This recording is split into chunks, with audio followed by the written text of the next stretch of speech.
Before we can get to football season, we have to talk about football. So we're here at Big Ten Media Days today, and for the Wisconsin Badgers, there's a lot of talk about expectations. The Red Sox are welcoming the Cardinals to Fenway tonight for a quick two-game series. This is one of the most important stretches of the year for the Sox. Not only is it late August, but the Sox will be taking on potential playoff foes after the Cardinals, like the Yankees and Indians. The great things about baseball is that there's a new game every day.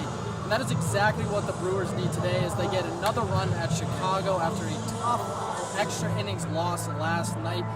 Not exactly the most sexy selection the Bucs have had in the past, but one that could be important. GM John Horst told us earlier this week that he wants a player who can make an immediate impact on the franchise.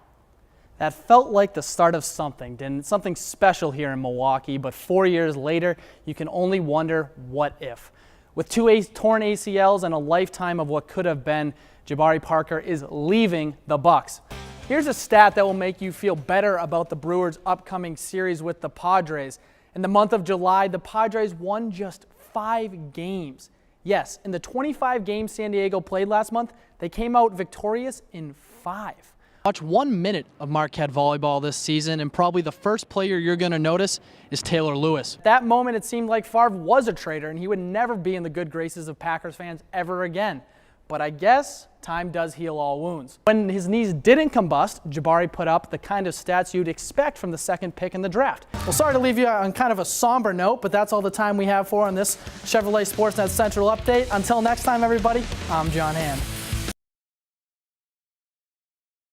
Watch 1 minute of Marquette volleyball this season, and probably the first player you're going to notice is Taylor Lewis.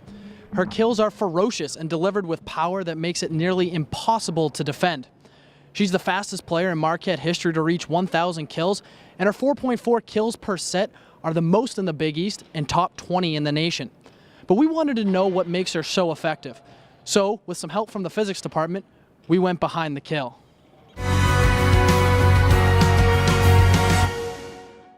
First, we asked Marquette head volleyball coach Ryan Tice what makes Lewis so effective. Taylor has, when you talk about location, one of the factors that allows location is your height above the net, because it's the angle of which you can hit. So if I'm only 6 inches above the net, I can't hit a ball over the net 10 inches away. It doesn't work that way. But if I'm a foot over the net, I can create angles that it's hard to defend. So what makes Taylor special is her ability to attack high above the net with velocity and the ranges she can create. Lewis posts a 10-foot 5-inch vertical reach, which is how she's able to have the success above the net that Tice was talking about. But we wanted to know what allows Lewis to have such a good vertical. So we had Lewis place each one of her feet onto 2 different force plates. The force plates collected her force output using pressure sensors. After collecting this data, we discovered each one of her feet uses about 1,000 newtons of force. So when she jumps, Lewis is using 2,000 newtons, or 25 pounds of force. That is comparable to the amount of force you would feel when you're trying to hold up 3 gallons of milk steadily.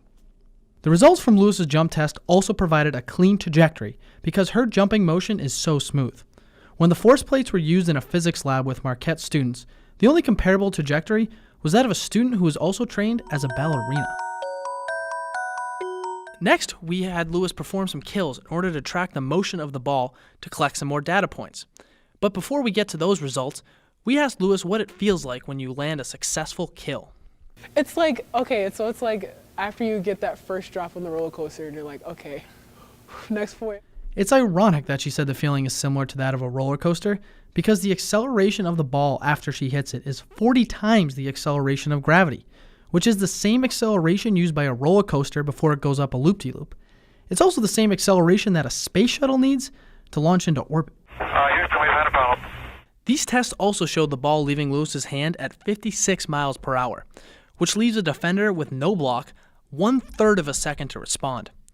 That's hard to imagine, but for senior libero Lauren Haug, that is what she deals with every day in practice. You pretty much have to be in the exact right spot at the right time, so sometimes you might get lucky with a read, but it's pretty hard. Next year, Lewis will be a redshirt junior, which means liberos across the country will have 2 more years of trying to find the right spot at the right time. This past season, Lewis recorded 537 kills, which puts her on pace to become Marquette's all-time leading kill leader. The action is what you see, the stats are what you read, but the science is why it happens.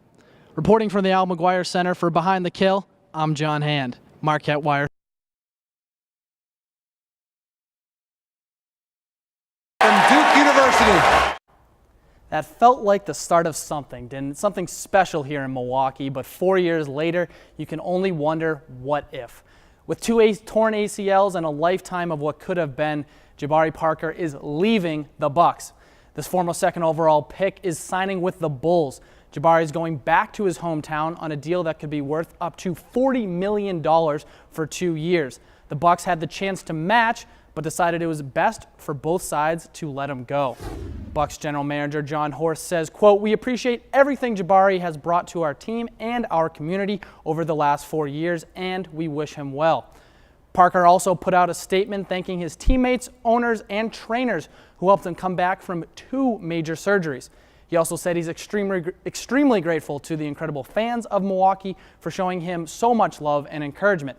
One person he didn't thank, though, former head coach Jason Kidd. So read into that as much as you want. Who knows?